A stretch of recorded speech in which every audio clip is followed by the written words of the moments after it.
নমস্কাৰ, আজি হৈছে 25 ফেব্ৰুৱাৰী।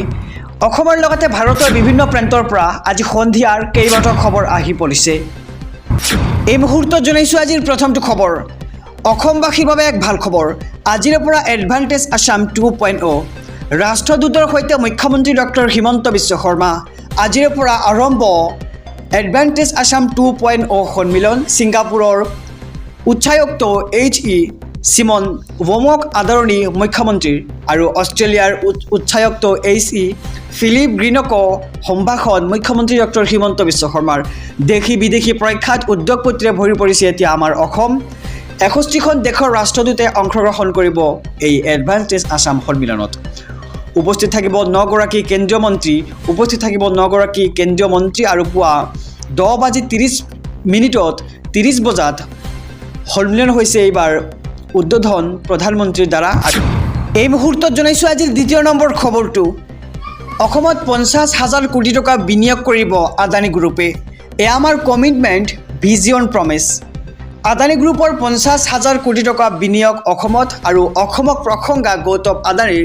যিহেতু এইবাৰ এডভান্টেজ আছাম 2.0 আৰম্ভ হৈছে, গতিকে আদানী গ্ৰুপে অসমত 50,000 কোটি টকা বিনিয়োগ কৰিব। এই মুহূৰ্তৰ খবৰ জনাইছোঁ আমাৰ সমূহ দৰ্শকক। এয়াৰপৰ্ট, চিমেণ্টৰ ক্ষেত্ৰত বিনিয়োগ কৰিব আদানীয়ে। Road project, city gas distribution, লগতে ট্ৰান্সমিশ্যনত বিনিয়োগ কৰিব এইবাৰ গৌতম আদানীয়ে। এডভান্টেজ আছাম 2.0 এই মন্তব্য আদানীৰ আৰু এয়া আমাৰ কমিটমেণ্ট, ভিজন, প্ৰমিছ বুলি আদানীয়ে উল্লেখ কৰে।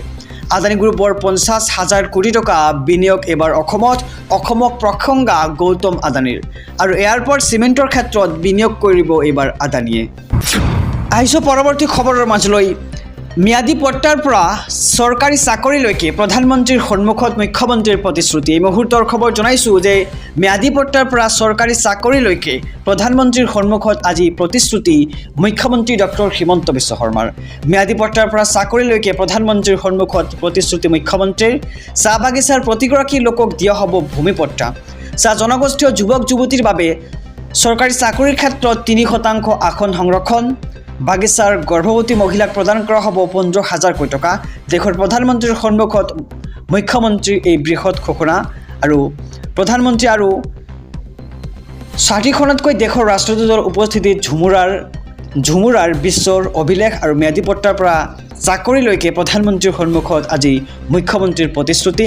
চাহ বাগিচাৰ প্ৰতিগৰাকী লোকক দিয়া হ'ব ভূমিপট্টা আৰু চাহ জনগোষ্ঠীয় যুৱক যুৱতীৰ বাবে চৰকাৰী চাকৰিৰ ক্ষেত্ৰত 3% আসন সংৰক্ষণ কৰা হৈছে আজিৰ দিনটোত। লগতে বাগিচাৰ গৰ্ভৱতী মহিলাকো প্ৰদান কৰা হ'ব 15,000 কোটি টকা। আহিছোঁ পৰৱৰ্তী খবৰৰ মাজলৈ।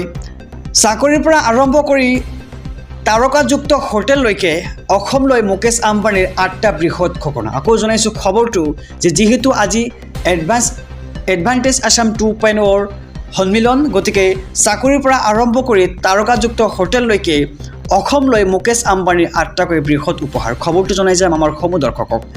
অসমত 50,000 কোটি টকা বিনিয়োগ কৰিব মুকেশ আম্বানীয়ে। অসমত মেগা ফুড পাৰ্ক স্থাপন কৰিব ৰিলায়েন্সে আৰু 7খন তাৰকাযুক্ত হোটেল নিৰ্মাণ কৰা হ'ব। লগতে অসমত ক্লিন এণ্ড গ্ৰীণ এনাৰ্জি হাবৰ লক্ষ্য। 10,000 নিযুক্ত পাব বিভিন্ন ক্ষেত্ৰত আৰু শুৱালকুছিৰ বস্ত্ৰশিল্পক নতুন মাত্ৰা প্ৰদান কৰা হ'ব।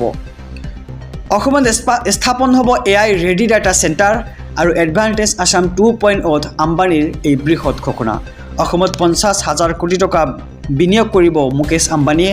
অসমত মেগা ফুড পাৰ্ক স্থাপন কৰিব ৰিলায়েন্সে আৰু 7খন তাৰকাযুক্ত হোটেল নিৰ্মাণ কৰা হ'ব। আহিছোঁ আন এক খবৰৰ মাজলৈ। যধে মধে ক্ৰয় কৰিব নোৱাৰিব মাটি। ৰাজ্যত মাটি কিনা বেচাত আহি গ'ল নতুন নিয়ম। অসমৰ চৰাঞ্চলত হ'ব ছাৰ্ভে।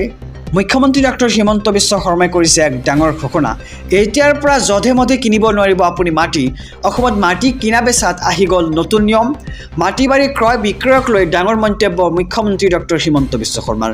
অসমৰ নিৰ্বাচিত ৰেভিনিউ ব্লকত 51ৰ আগত অহা লোকেহে মাটি কিনা বেচা কৰিব পাৰিব আৰু অসমৰ কিছু ব্লকত প্ৰযোজ্য হ'ব কিছু নতুন নিয়ম। বিশেষ কিছু অঞ্চলত মাটি বাৰী ক্ৰয় বিক্ৰয়ত প্ৰযোজ্য হ'ব নতুন নিয়ম। মুখ্য নগৰবোৰত অৱশ্যে এই নিয়ম প্ৰযোজ্য নহয়। আছু আৰু চৰকাৰৰ আলোচনাত বিশেষ সিদ্ধান্ত গ্ৰহণ কৰা হয় আৰু এই নিয়ম কেৱল গ্ৰামাঞ্চলত আৰু এন মিউনিচিপালিটি ৰেভিনিউৰ ক্ষেত্ৰত প্ৰযোজ্য হ'ব আৰু ইফালে নতুন নগৰৰ ক্ষেত্ৰত এই নিয়ম হোৱাটো বিচাৰে আছুৱে আৰু জনজাতীয় আৰু অনুসূচিত জাতিৰ বাবে প্ৰয়োজন নহয় প্ৰমাণপত্ৰৰ ইফালে শীঘ্ৰেই অসমৰ চৰ অঞ্চলৰ ভূমিত হ'ব ছাৰ্ভে জাষ্টিছ বিপ্লৱ শৰ্মাৰ কমিটিৰ প্ৰতিবেদন অনুসৰি হ'ব জৰীপ এতিয়াৰ পৰা জধে মধে কিনিব নোৱাৰিব আপুনি মাটি অসমত মাটি কিনা বেচাত আহি গ'ল নতুন নিয়ম খবৰটো জনাইছোঁ আমাৰ সমূহ দৰ্শকক